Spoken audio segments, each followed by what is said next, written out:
Bonjour à tous. Aujourd'hui, on va encore examiner une question que beaucoup de gens souvent se posent. Faut-il aller à l'échec musculaire pour progresser? C'est une bonne question. Certains disent que c'est indispensable, d'autres disent que c'est une erreur. Et au milieu, la plupart des pratiquants ne savent pas quoi faire. Ils hésitent. Ils forcent parfois trop. Ou au contraire, ils s'arrêtent trop tôt. Et ça peut complètement changer leur progression.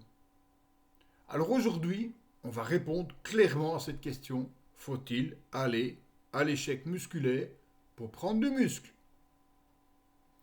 D'abord, on va examiner qu'est-ce que c'est que l'échec musculaire. Il faut définir ce que c'est l'échec musculaire. L'échec musculaire, c'est le moment où tu ne peux plus faire une répétition supplémentaire avec une technique correcte.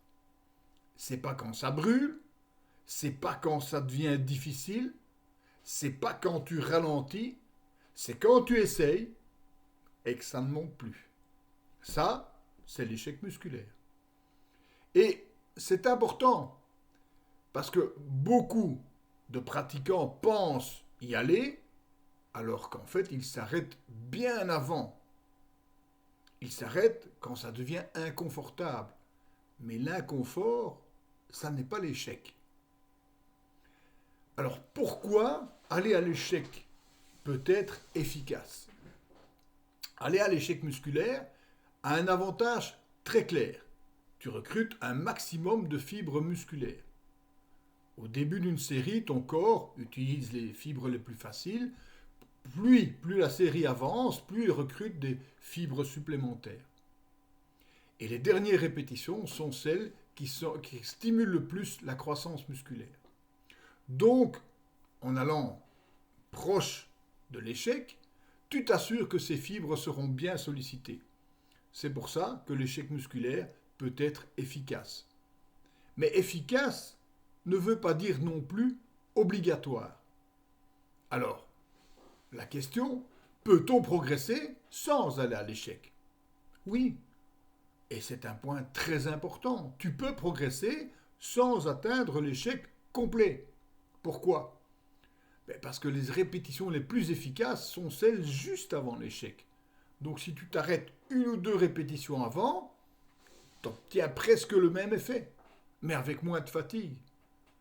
Et c'est pour ça que beaucoup de programmes recommandent de s'approcher de l'échec sans forcément y aller.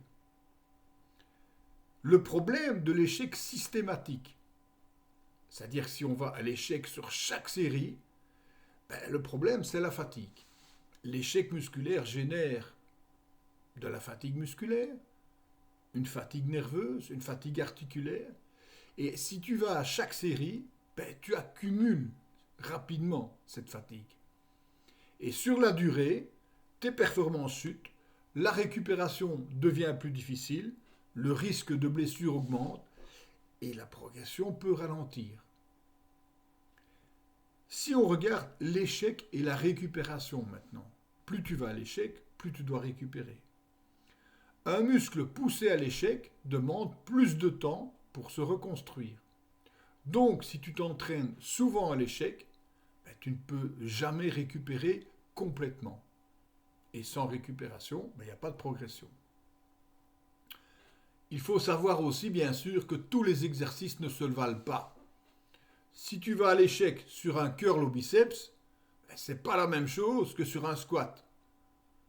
Sur un exercice d'isolation, le risque est faible, la fatigue globale est limitée, mais sur un exercice lourd comme le squat, le soulevé de terre ou le développé couché, l'échec est beaucoup plus exigeant. La technique se dégrade plus facilement, le risque de blessure augmente si ton exercice n'est pas fait correctement aussi. C'est pour ça qu'il vaut mieux éviter l'échec systématique sur ce genre d'exercice lourd. Le niveau du pratiquant aussi change. Si ton niveau est un niveau débutant, tu n'as pas vraiment besoin d'aller à l'échec. Parce que tout va fonctionner sur un débutant. Même avec de la marche, tu vas progresser. Un pratiquant intermédiaire peut bénéficier d'un travail plus proche de l'échec et il a besoin d'un stimulus un peu plus important, tandis qu'un pratiquant avancé doit souvent s'approcher près de l'échec pour continuer à progresser. Mais même chez les plus avancés, l'échec n'est pas utilisé partout. L'erreur la plus fréquente qu'on fait, voilà la vérité, la plupart des pratiquants ne vont jamais assez proche de l'échec. Ils pensent forcer, mais ils gardent souvent 3 répétitions, 4 répétitions, parfois même 5 répétitions en réserve. Et dans ce cas, le stimulus est beaucoup plus faible et la progression beaucoup plus lente. Le problème le plus courant n'est pas d'aller trop à l'échec, mais souvent c'est de ne jamais s'en approcher. Alors, quel est l'équilibre? L'idéal, c'est généralement de s'approcher de l'échec sans y aller à chaque série.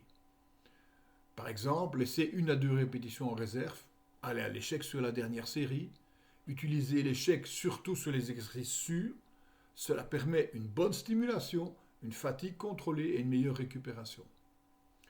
Alors comment savoir si tu es proche de l'échec? Il y a quelques signes simples. La vitesse ralentit fortement. Tu dois forcer pour finir. La dernière répétition est très difficile. Et tu sais qu'il ne te reste presque plus rien. Avec l'expérience, tu apprendras à mieux juger. Conclusion, alors faut-il aller jusqu'à l'échec musculaire? Non, ce n'est pas obligatoire. Mais ne jamais s'en approcher limite souvent la progression. Le plus efficace se situe entre les deux, proche de l'échec, sans y aller systématiquement. L'échec musculaire est un outil très important, pas une obligation. Utilisé intelligemment, il peut accélérer ta progression. Utilisé excessivement, il peut la ralentir.